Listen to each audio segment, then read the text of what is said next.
My channel. It's హరిత ఇంటి రుచులు. మనం ఇవాళ చేసుకోపోయే రెసిపీ అండి broccoli almond soup with cheese French omelette. దీనికి కావాల్సిన పదార్థాలు ఇవ్వండి. ఫస్ట్గా మనం ఒక పొటాటో తీసుకొని ఆలుగడ్డ పెద్ద సైజుది దాన్ని స్లైసెస్ సన్నగా చేసి పక్కకు పెట్టుకోవాలి. పక్కకు పెట్టుకొని మనము ఇవన్నీ తిన్నుగా ఉండాలండి, లావుగా ఉండవద్దు. తర్వాత మనం సమకూర్చుకున్న వస్తువులన్నీ పెట్టుకొని మనం ఒక ప్యాన్ తీసుకొని అందులో ఒక 4 ఎగ్స్, మనం 4 ఎగ్స్తో చేస్తున్నామండి. ఇది ఇద్దరు తినొచ్చు, ఇద్దరికి అయ్యే 2 పోర్షన్స్ అన్నమాట. ఒక ఆమ్లెట్ ఇద్దరు తినొచ్చు. 4 ఎగ్స్ ఒక బౌల్లో మనం క్రాక్ చేసి వేసుకొని అందులోకి ఒక హాఫ్ బౌల్ అంతా స్వీట్ కార్న్స్ కాదండి, కార్న్ వేసుకోవాలి. కార్న్ వేసుకొని అందులోకి మనం హాఫ్ బౌల్ అంతా బ్లాక్ ఆలివ్స్ వేయాలి. ఇవి స్లైస్డ్ ఆలివ్స్ అండి. ఇవి వేసుకొని ఇందులోకి ఒక 1 టేబుల్ స్పూన్ అంతా చీజ్ వేసుకోవాలి. ఈ మిగతా చీజ్ ఎత్తి పెట్టుకోండి, ఇది మనం ఆ ఆమ్లెట్ మీద గార్నిష్కి పెట్టుకుందాం. వేసుకొని ఇందులోకి ఒక హాఫ్ టేబుల్ స్పూన్ అంతా గార్లిక్ పౌడరు, ఒక హాఫ్ టేబుల్ స్పూన్ అంతా ఆరిగానో, ఒక సాల్ట్ టు టేస్ట్ వేసుకోవాలండి. సాల్ట్ టు టేస్ట్ వేసుకొని ఒక 3/4 టేబుల్ స్పూన్ అంతా మనం రెడ్ చిల్లీ ఫ్లేక్స్ వేసుకోవాలి. రెడ్ చిల్లీ ఫ్లేక్స్ వేసుకొని అందులోకి మనం కొద్దిగా పెప్పర్ కూడా వేసుకోవాలి. పెప్పర్ కూడా మనం ఒక పావు టీ స్పూన్ వేసుకుందామండి. ఎందుకంటే మనం రెడ్ చిల్లీ ఫ్లేక్స్ కూడా వేస్తున్నాం కాబట్టి పెప్పర్ అనేది పావు టీ స్పూన్ చాలు. ఇది వేసుకొని మనం దీన్ని మంచిగా బీట్ చేసుకోవాలండి. బీట్ చేసుకొని ఇందులోకి కొద్దిగా మనం ఒక 10 to 20 milli litre of milk కూడా వేసుకోవాలండి. అంటే అరౌండ్ ఒక చిన్న కప్ అంతా, చిన్నది మనకు కప్ అని అనలేము, ఒక టేబుల్ స్పూన్తో ఒక 2-3 స్పూన్ల మిల్క్ కూడా వేసుకొని దీన్ని మంచిగా బీట్ చేసి పక్కకు పెట్టుకోవాలండి.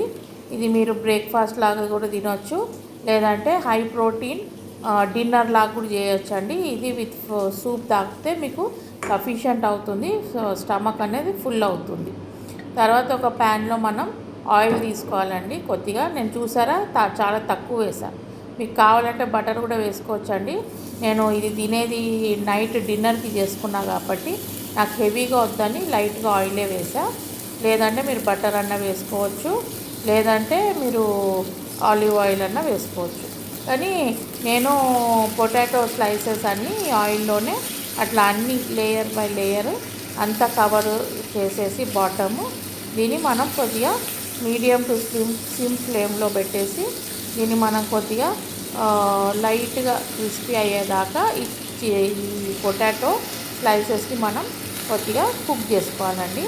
కుక్ చేసుకున్న తర్వాత మనం ఇది మంచిగా బీట్ చేసి పెట్టుకున్నాం కదా, ఇది ఆమ్లెట్కి సబ్స్టెన్స్. అది మనం మంచిగా అందులో మిల్క్ వేసి చేసాం కాబట్టి అది ఫ్లఫీగా జ్యూసీగా బాగుంటుందండి. ప్లస్ అందులో మనం చీజ్ కూడా వేసుకున్నాం కాబట్టి క్రీమీగా చీవీగా ఉంటుంది. చూడండి, ఇలా మనం బేస్ ఇలా రెడీ చేసుకొని మీడియం సిమ్ ఫ్లేమ్లో మనం మొత్తం సిమ్ చేసేసి ఈ ఆమ్లెట్ని మనం దీనిపైన వేసేసుకోవాలి.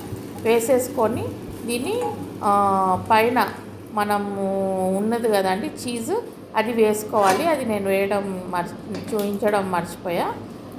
అది వేసుకొని మీరు మూత పెట్టేసుకుంటే చూడండి ఇట్లా మంచిగా 1 సైడే కుక్ చేయాలండి దీన్ని. ఎందుకంటే మూత పెడతాం కాబట్టి ఆవిరికి పైన కుక్ అయిపోతుంది. కింద ఇట్లా గోల్డెన్ బ్రౌన్ కలర్లో మంచిగా పొటాటో లేయర్తో మనకు భలే మంచి సాఫ్ట్ అండ్ కింద క్రంచీ పైన సాఫ్ట్ ఆమ్లెట్ రెడీ అయిపోతుందండి. ఇప్పుడు మనం చేసుకునేది సూపు. ఒక బౌల్ పెట్టుకొని అందులోకి ఒక 2 to 3 cloves ఆఫ్ గార్లిక్, ఎల్లిపాయలు వేసి, ఒక 4-5 రెప్పలు ఎల్లిపాయలు వేసి, ఒక బ్రోకలీ, ఒక 200 grams ఆఫ్ బ్రోకలీ వేసి, అందులోకి 5 to 6 ఆల్మండ్స్ అండి, స్కిన్ తీసిన ఆల్మండ్స్ వేసి, కొంచెం వాటర్ వేసి కొద్దిగా హాఫ్ కుక్ చేసుకోవాలన్నమాట. మరీ ఎక్కువ కుక్ చేయొద్దండి. ఒక 4 to 5 మినిట్స్ కుక్ చేసుకొని పెట్టుకొని అది మొత్తం చల్లారిన తర్వాత అది ఒక మిక్సీ జార్లోకి తీసుకొని దాన్ని మంచిగా గ్రైండ్ చేసుకోవాలండి. మంచిగా గ్రైండ్ చేసుకొని దీన్ని మనం మంచిగా సాఫ్ట్ పేస్ట్ లాగా మనం పేస్ట్ చేసి పెట్టుకోవాలి. దీన్ని మంచిగా అందులోకే కొద్దిగా మీరు సాల్ట్ కూడా వేసేసుకోండి. సాల్ట్ టేస్ట్ ఇది లైట్గా సాల్ట్ ఉంటేనే బాగుంటుంది, ఎక్కువ ఉంటే బాగుండదండి. ఎందుకంటే సూప్ కదా, సూప్కి మైల్డ్గా ఉంటేనే బాగుంటుంది. ఇందులోకి మనం సాల్ట్ వేసుకొని మంచిగా పేస్ట్ లాగా మనం మంచిగా గ్రైండ్ చేసుకొని తీసేసుకున్న తర్వాత మనం మళ్ళీ గిన్నె పెట్టుకోవాలి. గిన్నెలో నేనైతే ఇప్పుడు ఏం వేయట్లేదు, ఆయిల్ అయినా బటర్ అయినా ఏం వేయట్లేదండి. ఎందుకంటే నేను ఇందులో క్రీమ్ వేస్తా కాబట్టి నాకు మరీ హెవీ అయిపోతుంది కాబట్టి డైరెక్ట్ ఇది గ్రైండ్ చేసింది ఇది నేను ఇందులోకి వేసి అది కొద్దిగా ఒక బబుల్స్ లాగా సైడ్కు ఫామ్ కాగానే అందులోకి నేను ఒక 3 to 4 టేబుల్ స్పూన్స్ అంతా క్రీమ్ వేస్తానండి. 3 to 4 టేబుల్ స్పూన్స్ అంతా క్రీమ్ వేసి దీన్ని మంచిగా కలిపి సిమ్లో ఒక 2 మినిట్స్ వదిలేస్తే మనకు అది క్రీమీ నట్టీగా మనం వేసిన క్రీమ్తో క్రీమీ టెక్స్చర్ మనకు బ్రోకలీ ఆల్రెడీ అవకాడో పేస్ట్ లాగా బాగుంటుందండి. Broccoli avocado almost same taste అనిపిస్తుంది నాకు. ప్లస్ అందులో వేసిన garlic flavour, almonds nutty taste అది అన్నాయి ఇలా వచ్చేస్తుంది సూపు. దీని మీద మీరు కొద్దిగా క్రీమ్ వేసి గార్నిష్ చేసుకొని సర్వ్ చేసుకోవడమే. దీనికి నేను ఫ్రెంచ్ బ్రెడ్ తీసుకున్నానండి. Omelette broccoli soup with cheese French omelette.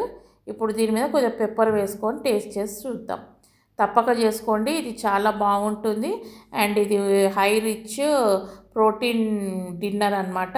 దీంట్లోకి అన్నము చపాతి ఏం తినకపోయినా ఇది తిన్నామంటే మనకు కడుపు ఫుల్గా ఉండి మనకు కడుపు ఉబ్బినట్టు ఉండదు, బ్లాటింగ్ ఉండదు, కానీ మనకు కడుపు ఫుల్ ఉండి మనకు సఫిషియంట్ ఉంటుంది. For a change once in a while ఇలా చేసుకొని తింటే బాగుంటుందండి.